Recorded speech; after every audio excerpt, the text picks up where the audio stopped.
When we think of an ocean, we typically picture something like Earth's Atlantic, Pacific, or Indian Ocean, a big body of salt water teeming with life. But what if I told you that there could be vast oceans hidden beneath the surface of some faraway moons? Welcome to my channel. And today, let's find out if it's possible for alien moons to have subsurface oceans.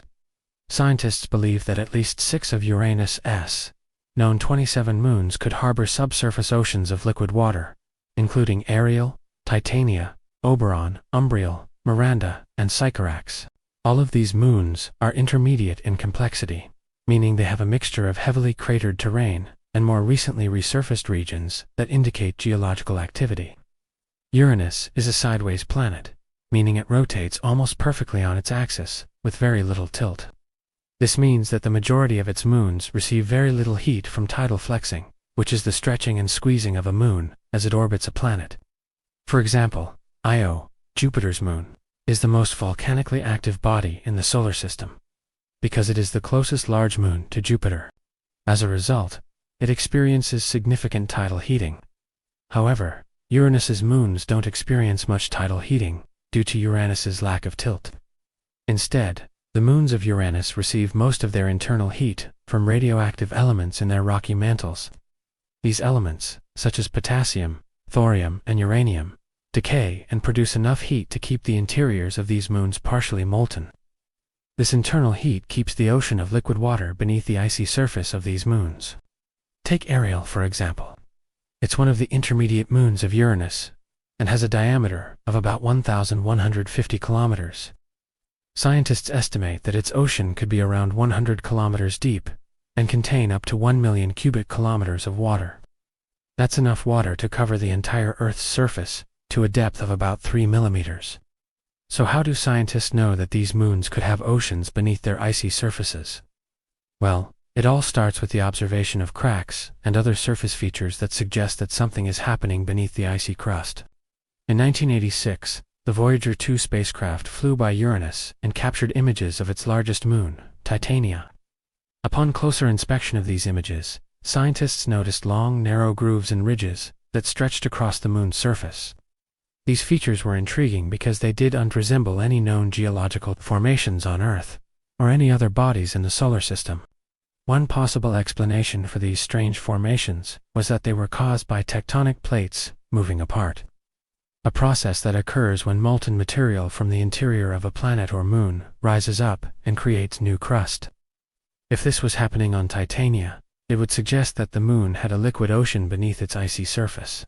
And in 2019, researchers used data from the Hubble Space Telescope to track the motion of dark and bright spots on Titania over time. They found that the spots were moving apart, providing evidence for the moon's interior being active. However, the discovery of potential oceans on Uranus's moons raises another interesting question. Could these oceans be habitable for microbial life? To answer this question, we need to look no further than here on Earth. Here, life has been found in some of the most extreme environments imaginable, from the depths of the ocean to the top of Mount Everest. So it's not out of the realm of possibility that life could exist in the subsurface oceans of Uranus's moons. In fact, scientists have discovered organisms in the Earth's oceans that thrive in conditions similar to what we think might exist on these moons. For example, the bacterium Shewanella benthica can survive in the crushing pressures and frigid temperatures of the deep sea. Similarly, some bacteria living near hydrothermal vents in the ocean depths use chemical energy instead of sunlight to power their metabolism. These organisms could potentially live in the subsurface oceans of Uranus's moons, which would likely be very dark and chemically rich. Of course, we haven't actually discovered any life in these environments yet, but it's certainly possible. The presence of life in these environments would have profound implications for our understanding of the universe. It would mean that life could exist in places we never thought possible, and that we may not be alone in the cosmos. But even if these oceans turn out not to contain life, the discovery of subsurface oceans on Uranus's moons will still be a major scientific breakthrough.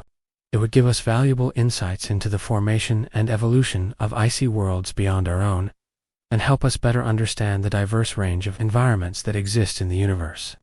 It's important to note that while the evidence for subsurface oceans on Uranus's moons is compelling, it's still only a hypothesis. We need more data to confirm the presence of these oceans. Future missions to Uranus, such as the proposed Uranus Pathfinder mission by NASA, could provide the necessary data to test this hypothesis. The discovery of subsurface oceans on Uranus's moons has many exciting implications for the future of space exploration. For example, these moons could potentially be targets for future missions searching for extraterrestrial life. By studying these moons, we can learn more about the conditions that are necessary for life to exist, and whether or not there are other places in the universe where life could thrive. These moons could also provide a unique opportunity to study the interaction between celestial bodies and their moons. By observing how these moons interact with each other and with Uranus, we can learn more about the gravitational forces that shape our universe. Additionally, these moons could provide a source of raw materials for future human exploration and settlement of the outer solar system. The water and other resources that could be extracted from these moons could support human life and industry in the outer solar system. Moreover, the discovery of subsurface oceans on Uranus' moons highlights the incredible diversity of environments that exist in our universe. It shows that there are worlds beyond our own that were never thought possible, and that the conditions for life may be much more widespread than we ever imagined. This discovery inspires us to continue exploring and seeking out new worlds, and to never give up in the search for extraterrestrial life. But what do you think? Do you think there could be life in the subsurface oceans of Uranus's moons? Let me know your thoughts in the comments below. As for the question posed at the beginning of this video, the answer is yes. It is possible for alien moons to have subsurface oceans. In fact, scientists believe that at least 6 of Uranus's known 27 moons could harbor subsurface oceans of liquid water. While we haven't discovered life in these oceans yet, it's certainly a possibility, and one that scientists are actively researching. The discovery of life in these oceans would be a major breakthrough in our understanding of the universe, and future missions to Uranus could help us find out if these moons really do have life. Thank you for joining me on this journey through space and discovery. If you enjoyed this video, please like and subscribe, so you never miss an exciting episode. Until next time, keep looking up. According to a report from the Planetary Society, NASA has selected the Uranus Pathfinder mission as the second mission in the agency's Discovery program. The mission is expected to launch in the mid-2030s and reach Uranus in the early 2040s. The spacecraft will carry a variety of instruments to study the moon's atmosphere, surface, and interior, as well as its interaction with the planet Uranus. One of the main goals of the mission is to determine whether or not the moon has a subsurface ocean of liquid water. The spacecraft will also search for signs of past or present life on the moon and explore its potential as a future site for human exploration. If you want to learn more about the Uranus Pathfinder mission, I encourage you to visit the Planetary Society's website or NASA's website. You'll find lots of cool stuff there. And one last thing before we go.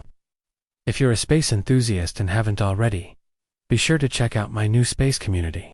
It's a place where you can connect with other space lovers, share your passion for all things astronomy, and stay up to date on the latest discoveries and missions. I'd love to have you join our growing community of space enthusiasts. So click the link below and sign up today. Thanks for watching, and I'll see you next time.